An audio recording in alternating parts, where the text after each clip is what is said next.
when he was in Jerusalem with Paul, would have no inclination to go to the temple or take part in any ritual in the temple.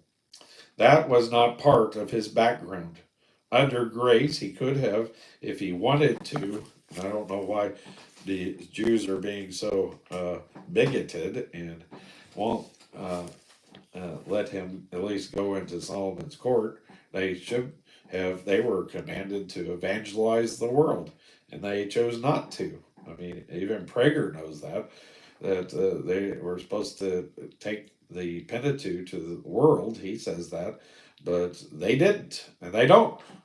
This is what I do. But I mean, if they would get out even the Pentateuch of the Word of God, that would still point to Jesus. That's getting out the Word of God. This is what I mean by our freedom under grace.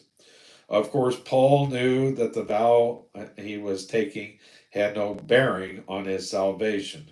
Both Jews and Gentiles are saved only and alone by the grace of God through Jesus Christ. Paul's vow probably included fasting and eating certain foods. And this goes back to Philip's question. Philip, me and you, we have a different diet than most people have. We prefer to eat the Mediterranean diet because we understand it to be more healthy than the American diet. We eat meat and fish. We try to avoid pork if we can. Try to avoid pork. This is try to. We try to do these things. And that's why that Paul had to take this vow, is it takes some discipline, as you and I know, to eat a certain diet, especially whenever that you have a plethora of opportunities to do so.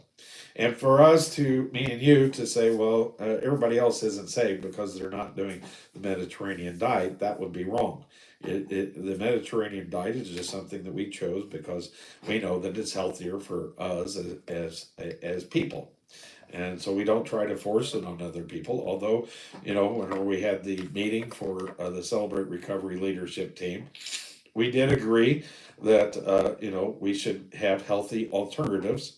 That I should be in charge of choosing what we cooked, and that for cost and for healthiness and that sort of thing, that we wouldn't take donations from people that would just just cook and they bring whatever.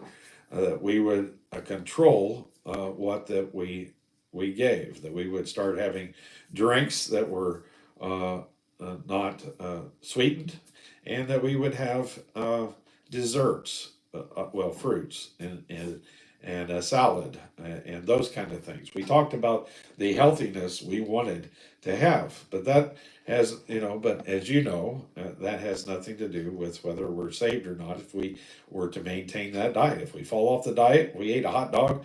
If we drink some sugar, if I go upstairs and drink one of Miranda's Cokes, I'm not going to go to hell for it. I might die, go to heaven a little sooner, but and not feeling good tomorrow. Might feel like I have a hangover, but that's why that we do it, and it's not has nothing to do with grace. And so I don't know if that helps your question as well. What was a part of his that was part of his background? Today, as I travel around, I find that a great many Christians are diet faddist. There we go. It always amazes me to find how many there are. They are constantly telling me their advice about what this or that diet will do for me. May I say that the only difference a diet will make in your is in your physical body. A diet will not commend you to God. Under grace, you can go on a diet or not go on a diet. It may have something to do with your health and your physical condition. It has nothing to do with your relationship to God. Oh, if God's people could only learn that. So that